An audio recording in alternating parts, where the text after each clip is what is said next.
Hello, everyone. Today, President Trump was nominated for the Nobel Peace Prize in recognition of his work in brokering an Israel-United Arab Emirates peace deal. It was a historic deal and the first such deal in over 2 decades. This is a hard-earned and well-deserved honor for this president.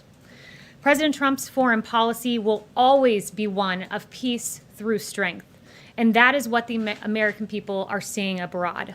Career politicians merely talk about the kind of results this president has achieved on the world stage.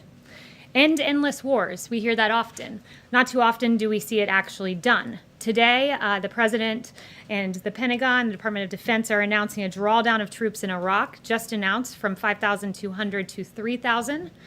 We are getting our allies to pay their fair share. Now 9 NATO countries are meeting their 2% spending obligations.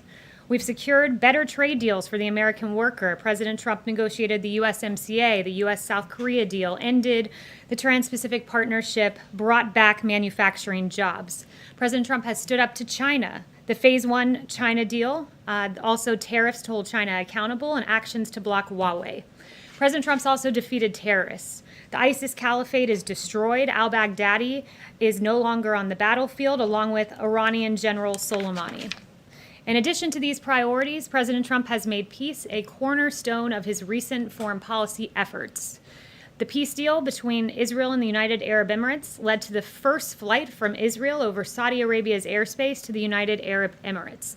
The signing ceremony for this historic deal will be September 15th at the White House. President Trump has also brokered economic normalization between Serbia and Kosovo, a major breakthrough in this decades-old conflict. It's a fact. President Trump has broken the 39-year-old streak of American presidents either starting a war or bringing the United States into an international armed conflict, as a Great Washington Examiner piece headline read.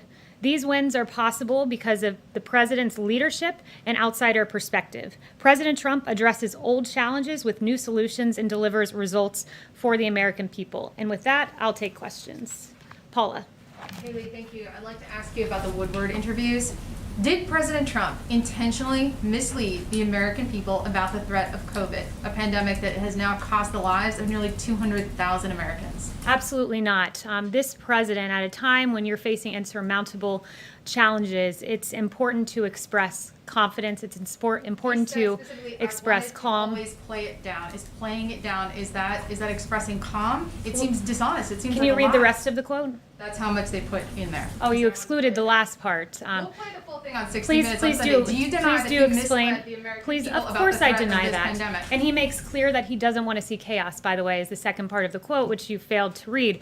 The president, just days after having this discussion with Bob Woodward, said this from this podium. On March 30th, he said, "I do want them to stay calm. We are doing a great job. If you look at the individual statements, they're all true. Stay calm. It will go away, but it's important to stay calm." So this president does what leaders do, good leaders. It's stay calm and resolute at a time when you face an insurmountable challenge. That's what this president has It will not appear that the president lied to the American public about the threat posed by COVID. The president has never lied to the American public on COVID. The president's been the president was expressing calm, and his actions reflect that. On January 6th, the CDC issued a Wuhan travel notice before any confirmed U.S. cases, among a number of other actions. And I'd refer you to Dr. Fauci, who said that this president has an impressive response. I can't imagine under any circumstance that anyone could be doing anything more. That is the record of this president. John. Kayleigh, but how do you square the president's words to Woodward when he said, this is a very delicate one, it's also more deadly than even your strenuous flu, this is deadly stuff. And then just 2 weeks after he told Woodward that, he said, this is a flu, this is like a flu. And of course he also said it was going to quickly go to zero. But That seems to be in direct contradiction to what he told Woodward. Well, the president was listening to his medical experts, because you also have at the same time period Dr. Fauci, who said this, asked if the seasonal flu was a bigger concern. He said this on February 17th. So right now at the same time, people are worrying about going to a Chinese restaurant. The threat is that we have in this country, we're having a pretty bad influenza season, particularly dangerous for our children. So he was reflecting that point. And again, days later, in a briefing, he said, the statements I made are this: I want to keep the country calm. That is what leaders do, and that's what President Trump does. But in that statement, Fauci's not comparing the two. He's not saying coronavirus was like a It was a COVID interview, and he was asked about seasonal flu vis-a-vis COVID, saying exactly what the president said. And in fact, the president was taking it more seriously, because on the tape he noted that flu could be worse, and he was taking action to address it. Once again, context matters. That 0 reported COVID cases. The CDC was implementing public health screenings. House Dems were preparing to file their first briefs in impeachment. 1 reported case. CDC, when there was 1 reported case, the CDC was activating an emergency operations center, while Pelosi was releasing a statement criticizing McConnell over impeachment. On January 31st, the president issued a travel ban on China, one that the former vice president called xenophobic. That's what Democrats were doing while this president was acting, and his actions reflect the seriousness with which he took COVID-19. Yes, Kayleigh, Jeff. you quoted Dr. Fauci. Dr. Fauci is also apparently on the record saying of President Trump that his attention span is like a minus number, and his sole purpose is to get reelected. That's according to veteran journalist Bob Woodward. I think the bottom line here is that the president, by his own admission in private on the record, acknowledged the depth of this crisis, and yet told the American people something very different. How is that, at its core, not an abject betrayal of the public trust? The president has always been clear-eyed with the American people. He was always clear-eyed about the lives we could lose. Again, from this podium, he acknowledged that this was serious back in March, that 100,000, 200,000 lives could be lost. And with regard to Dr. Fauci, you're referring to a quote he allegedly told Bob Woodward, and I can give you quotes that we can all play on loop and video of him saying that this response was impressive, and he can't imagine anyone under any circumstance doing anything better. Dr. Fauci saying this: I can just tell you, the president, the first and only time I went and said, you need to do mitigation strongly, the response was, yes, we will do it. The second time I went with Dr. Birx to the president and said 15 days to slow the spread are not enough, we need to go to 30 days. Obviously, there were a lot of people who had problems with that because of potential secondary effects. Nonetheless, the president went with the health recommendations. So there's a long litany of praise from Dr. Fauci, and you're referencing something he allegedly told Bob Woodward. It's on tape. It's on tape, Kayleigh. Well, I'm The reading. president's on I'm tape. reading to you what Dr. Fauci has said very publicly for all to see, and we can all play those video clips. I can get them in your inbox. President Yes, Trump Zeke. on February 7th says it's deadly stuff about coronavirus. In private, on the record. In public, though, February 28th, he says, one day, it's like a miracle, it will disappear. Well, It's one thing to, as a public figure, not to try to incite panic. It's a very different thing, respectfully, to lie and mislead the American people about a crisis that has claimed nearly 200,000 American No one lives. is lying to the American people. One day COVID will go away. I think we can all hope for that day. We will have a vaccine because of this president tearing through bureaucracy to get a safe and effective vaccine. One day it will go away. That is a fact. It is not inciting fear. This president has expressed calmness from this podium, mobilized the greatest mobilization of the private sector since World War II, got more tests than any country in the world on COVID, a vaccine, which, by the way, it'll be a record for a novel pathogen. The timing of this vaccine, should we get it by the end of the year, or should we get it even 3 years, which was the timing of Ebola? This president has done an unprecedented job dealing with COVID, one that Dr. Fauci even acknowledged. And like I said, I will get you that clip to your inbox. Yes. Kayleigh, you mentioned a few minutes ago that this was an insurmountable problem. I think that's quite a point of dispute. If you look around the world, the United States leads the world in confirmed cases, in deaths from COVID-19. So doesn't the president bear responsibility for that record as well as the testing and the vaccine development that you're just talking about? No, when you've looked at the rest of the world, in particular the case fatality rate in the United States is about 3%. The world is 3.3%, the UK 8.9%, France 8.8%, Belgium 11.2%, and you can go through the various Western world countries that have dealt with COVID, and we've done a very good job. The case fatality rate notes that, and that's a testament to our therapeutics that the president has navigated. The U.S. is still, of course, very The top. case fatality rate is the metric that shows how well our response has done with therapeutics, and we are leading the world in having the lowest case fatality rate. It's a very important metric, and one that's a testament once again to a president who ripped through barriers, getting us from Decivir convalescent plasma and other very good working therapeutics. And Kayleigh just mentioned the president is very focused on the response there. Then why did the president have thousands of people, many not wearing masks at a rally last night in a state that has limited outdoor gatherings to 50 people? Why is he going to Nevada this weekend to hold similar outdoor rallies, gathering these large numbers of people in violation of his administration's own guidance and of the best advice and guidance of local officials who he has said should have the final say in these matters? People have a First Amendment right, if they so choose, to show up and express their political opinion in the form of a peaceful protest, which is what the president held. And there's a real double standard here. CNN had on a guest, apparently a doctor, Rob Davidson, who said, now true, there are social distancing issues with regard to the protests we've seen around the country. However, this is a public health crisis. They are marching against systemic racism. So if you're allowed to march in aggregate in those protests, you're also allowed to show up at a political rally. You have a First Amendment right in this You have country. a responsibility to keep people safe. Mario. Thank you, Kayleigh. How can the president bear no responsibility for the almost 200,000 lives lost when he downplayed the virus initially and he knew that how contagious and deadly it was? I don't understand how that can. The president never downplayed the virus. Once again, the president expressed calm. The president was serious about this when Democrats were pursuing their sham impeachment. He was expressing calm, and he was taking early action, and his actions are reflective of how seriously he took COVID. The tack that he took, the language that he used? No, You said that he used hopeful language. Does he regret that, given where we are now? No, this president embodied the American spirit that when we face a challenge, a crisis, a pandemic, we come together. We can be optimistic. We can be serious about it. We can take it seriously with our actions, which is exactly what this president does. It's why we lead the world in testing, doing far more than the number 2, which is India. He took this seriously, but he still expressed calm. Our food supply chains were at risk, that we could not have mass runs on grocery stores. The markets, also the economy was in play here. We didn't want there to be a huge crash and panic. He expressed calmness from this podium, but he has always taken it seriously, and the response, an unprecedented response, really reflects that. Yes. So thanks, Kayleigh.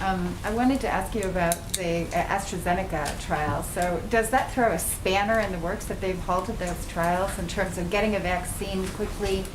And then I have a follow-up. Yeah, so the AstraZeneca paused their trials. Phase 3 clinical trial was a routine response when you see an adverse effect, and it was one that shows that the science is guiding the way here. And when there was an adverse response that was identified in one individual, AstraZeneca chose to pause that Phase 3 clinical trial. There are still 2 American vaccines in Phase 3 clinical trials showing great promise, but AstraZeneca, what is happening there is showing that the science is guiding the way on a vaccine, which is what Dr. Fauci, others like Alex Azar and the president have said all along. So you're still confident that you'll see a vaccine sort of before the end of the year? By the end of the year is the goal, yes. And has that slipped, though? Because there was some discussion about seeing something around the time of the election. So do you think it delays that? Our timing is not about the election. It is about saving lives, and by the end of the year has always been our goal. But, of course, a safe and effective vaccine, we will take it as quickly as we can get it. Can I ask you about China, too? So the Customs and Border Protection was supposed to be announcing, or said that they would announce, a ban on imports of many products from Xinjiang province in China as a result of the human rights abuses there against the Uyghurs. That announcement hasn't come formally. It was supposed to be announced here at the White House. Are you intending to make that announcement, or has there been some backlash against just the breadth of it? It does encompass quite a lot of different products, including tomato products that, Yeah, I have no upcoming announcements about how we'll publicly talk about that discussion, but if I get more information, I'll let you know. Yes. Can I ask you about Nevada, please? Sure. It's my understanding that the 2 rallies this weekend in Nevada have been canceled because of Governor Sisolak's order preventing events of 50 people or more? Does the president have a reaction? And what is the White House policy about complying with the state's orders limiting the size of an event? I have not heard that about the rallies, but I'd refer you to the campaign for further information on that. But as I discussed with Zeke here, that we believe that if people want to show up and express their political views, that's their choice to do so. We hand out masks. We encourage individuals to wear those masks. A lot of people did. I was in North Carolina last night and saw it. We give out hand sanitizer, but at the end of the day, if you want to join a peaceful protest, you can do so. And there's no reason, just like the protests we've seen in the streets, you can't show up and express your political view at a rally. Yes. Kayleigh, can you give us some understanding about why the president agreed to sit down with Bob Woodward for 18 interviews when his first book about the administration was so deeply critical? Because he's the most transparent president in history. Okay, sorry, one more follow-up. When do you expect that we'll get the short list of who the president is considering for the SCOTUS picks, and what's the criteria that he's using to assemble that list? Yeah, that's a good question. You'll get that list in short order. The president is very excited to share who he would nominate to the Supreme Court. And what will guide his choices are people who follow the Constitution. He wants Constitution-abiding judges. He wants textualists who believe the words of the statute actually are what they are, not subject to interpretation. He wants judges guided by the Constitution, judges in the ilk of the two that he's nominated, like Justice Kavanaugh and Gorsuch. Yes. Thanks, Kayleigh. Did the president or anyone at the White House have conversations with the Department of Justice about their decision to intervene in the Eugene and Carroll lawsuit? And if so, what were the nature of those conversations? I'm not aware of any discussions that have been had. The president has claimed he signed the most favored nations executive order on prescription drugs. He mentioned this again last night. We haven't seen the text. Has he actually signed the EO? And if so, when will we see the text? And can you tell us what the status of negotiations are with Pharma? Yeah, so the EO I believe he's referring to there is the previous one he's signed. A provision of that was most favored nation, which means that for Medicare programs, you have two ways to get prescriptions, Part D or Part B. Part B are drugs you would receive at the doctor's office, and the executive order tells the secretary to peg prices for Part B to a most favored nation price to make sure that American citizens are getting their medications at a price equally as cheap as other countries. So that was the initial EO I believe he was referring to, but any updates, I'll let you know in the upcoming days. Yes. Thank you, Kayleigh. Just following up on the coronavirus issues, how is it not misleading for his advisors to tell him and compare this virus potential to the Spanish flu of 1918, but then for the president to say that this could disappear by April? The president, again, was expressing calm. The president was hopeful that COVID that we would be able to manage this and handle it in a way that we could make it go away as quickly as possible. And the president rose to the occasion and did just that. This was a lot more. By the way, it's worth mentioning. The misleading that the WHO and China did on this. When you had the WHO, they were repeating China's claim that the virus does not transmit. This was a novel virus no one had seen, and you have the World Health Organization saying this virus does not transmit readily. That is the information we were getting. You had the Robert O'Brien said that this virus could be the biggest threat to his presidency. Matt Pottinger agreed with that assessment. And then President Trump would later say that no one could have predicted this when his own experts were predicting this.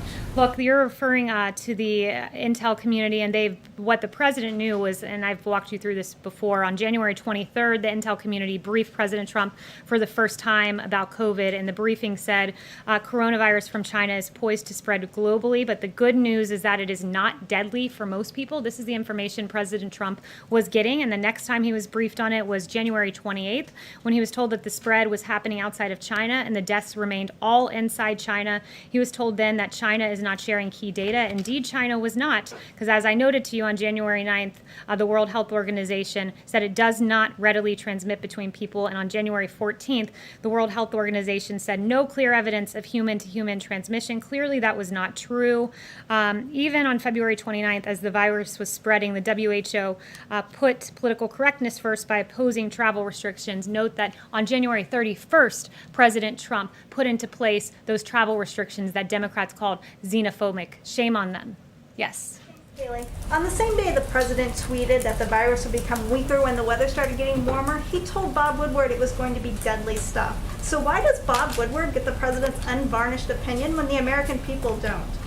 He was giving Bob Woodward the same opinion he gave from the podium. And he said, I am here, I want to express calm. That is what a leader does. He has always shared the facts, he has always been forthright, and he's always followed the advice of his medical experts, like Dr. Fauci, who called his response impressive. Yes. He never said this was deadly stuff. Yes. To the American people. Yes, he did. He acknowledged that hundreds of thousands could die, and he took the right response, which was to temporarily shut down the country, saved millions of lives, and so too of his therapeutics, so too will the vaccine that's being developed. Yes. The protests in Belarus continue, as well as the crackdown on the opposition. What concrete steps the president is going to take to support Belarusians in their struggle for democracy and to stop human rights abuses? Yeah, it's another very good question. The U.S. is extremely concerned by continued human rights violations in the wake of Belarus's election. Reports of opposition figures being kidnapped, forcibly expelled, or otherwise threatened are just a few of the many methods that the Belarusian government is using in its attempts to deny freedom of speech. The U.S. is working with our international partners to hold all of those committing these abuses accountable, and we call on the Belarusian government to release all who are being unjustly detained. As for the election there was not a real election. It was neither free nor fair. It was fraudulent. The massive number of Belarusians protesting peacefully makes clear that the government can no longer ignore the people's calls for democracy. Yes.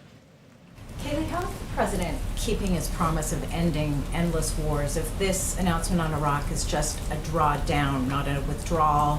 There are still troops in Afghanistan, Saudi Arabia, Bahrain. There's still troops. It's not really keeping the 2016 promise, is it?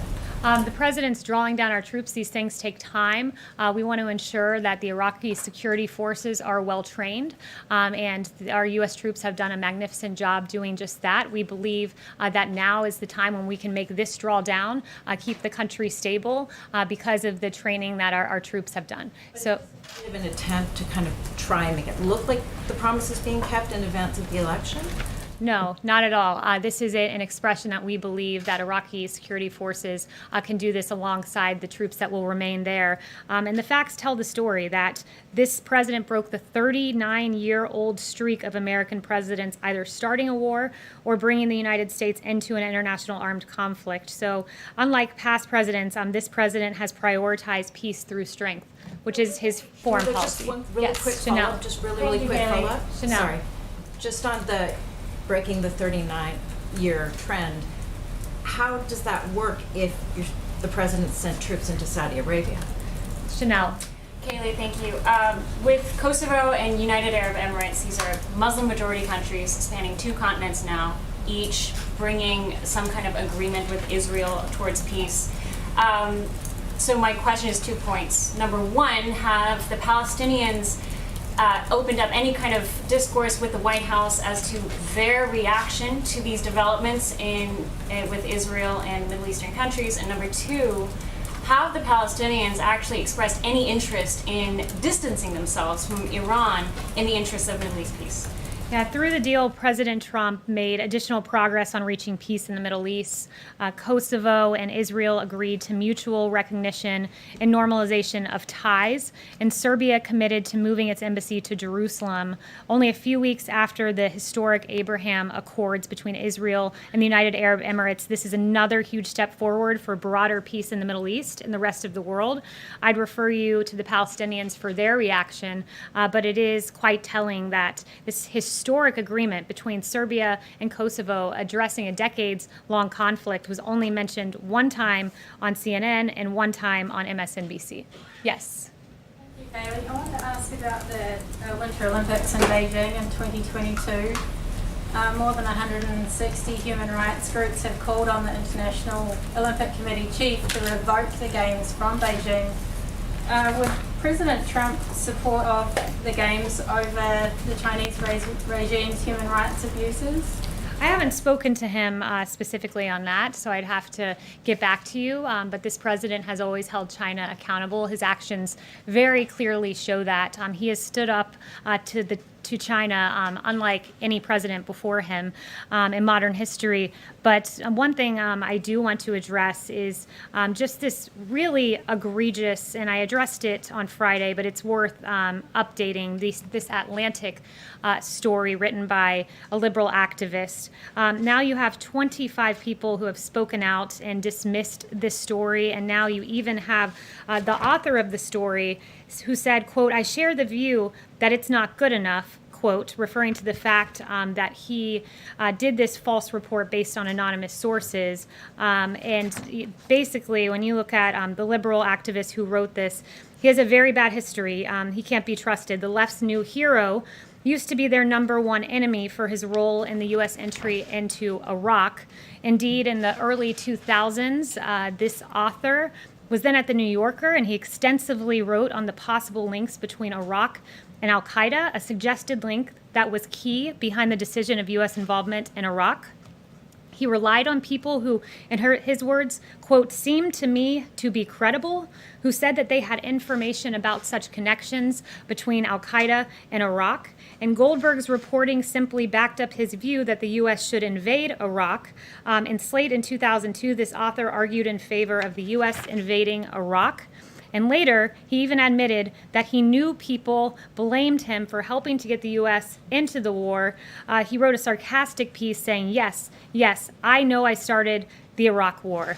His reporting cannot be trusted, as noted by the fact that 25 people have come out on the record dismissing his report, the report by a liberal activist. Thank you. Kayleigh, can we get some more questions?